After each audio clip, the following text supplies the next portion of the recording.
ସ୍ୱାଧୀନତା ଦିବସରେ ଘଟିଛି ବହୁତ ବଡ଼ ଅଘଟଣ।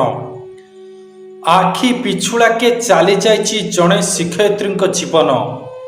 ସ୍କୁଲ ପିଲାମାନେ ଏପରି ଦୁର୍ଘଟଣା ଦେଖି ଭୟଭୀତ ହୋଇଯାଇଛନ୍ତି।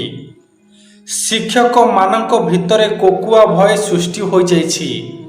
ହଁ ବନ୍ଧୁମାନେ, ଆପଣ ଯଦି ଜଗତର ନାଥ ଜଗନ୍ନାଥଙ୍କୁ ଭକ୍ତି କରନ୍ତି, ପ୍ରଭୁ ଜଗନ୍ନାଥଙ୍କୁ ଆରାଧ୍ୟ ବୋଲି ମାନନ୍ତି, ତେବେ ଭିଡ଼ିଓଟିକୁ ଏକ ଲାଇକ୍ କରି କମେଣ୍ଟ ବକ୍ସରେ ଜୟ ଜଗନ୍ନାଥ ଲେଖିଦିଅନ୍ତୁ। କଳାହାଣ୍ଡି ଜିଲ୍ଲା କେସିଙ୍ଗା ବ୍ଲକ ଅନ୍ତର୍ଗତ ବାଣପୁର ଅଞ୍ଚଳର ମିତା ମ୍ୟାଡ଼ାମ। ତାଙ୍କ ବୟସ ପାଖାପାଖି 40 ହେବ। ଆଉ ତାଙ୍କର ପରିବାର କହିଲେ 5 ବର୍ଷର ଝିଅ ଓ ତାଙ୍କ ସ୍ୱାମୀ। ବାପ ଘରେ ତାଙ୍କର ବୁଢ଼ା ବାପଟିଏ ଆଉ ବୁଢ଼ୀ ମାଟିଏ।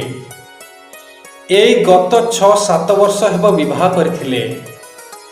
ସରକାରୀ ଚାକିରି ଖଣ୍ଡିଏ କରିବେ ବୋଲି ତାଙ୍କୁ ଦୀର୍ଘ 30 ବର୍ଷ ଲାଗିଗଲା। ଆଉ ଶେଷରେ ସେ ଏକ ଶିକ୍ଷୟିତ୍ରୀ ରୂପେ କନ୍ଧମାଳରେ ପୋଷ୍ଟିଂ ହୋଇଥିଲେ। ଦୀର୍ଘ 30 ବର୍ଷ କଠିନ ପରିଶ୍ରମ ପରେ ଭଗବାନ ତାଙ୍କ ଡାକ ଶୁଣିଥିଲେ। ମହାପ୍ରଭୁ ଜଗନ୍ନାଥ ତାଙ୍କ ପରିଶ୍ରମର ଫଳ ତାଙ୍କୁ ଦେଇଥିଲେ। ଆଉ ବୁଢ଼ା ବାପା ମାଙ୍କର ଆଖିରୁ ଲୁହ ଝରିବା ବନ୍ଦ ହୋଇଯାଇଥିଲା। ଚାକିରି ପାଇବା ପରେ ତାଙ୍କ ପରିବାରଟି ବେଶ ହସ ଖୁସିରେ ଚାଲିବାକୁ ଲାଗିଥିଲା। ହେଲେ ତାଙ୍କ ହସ ଖୁସିରେ କାହାର ନଜର ଲାଗିଗଲା।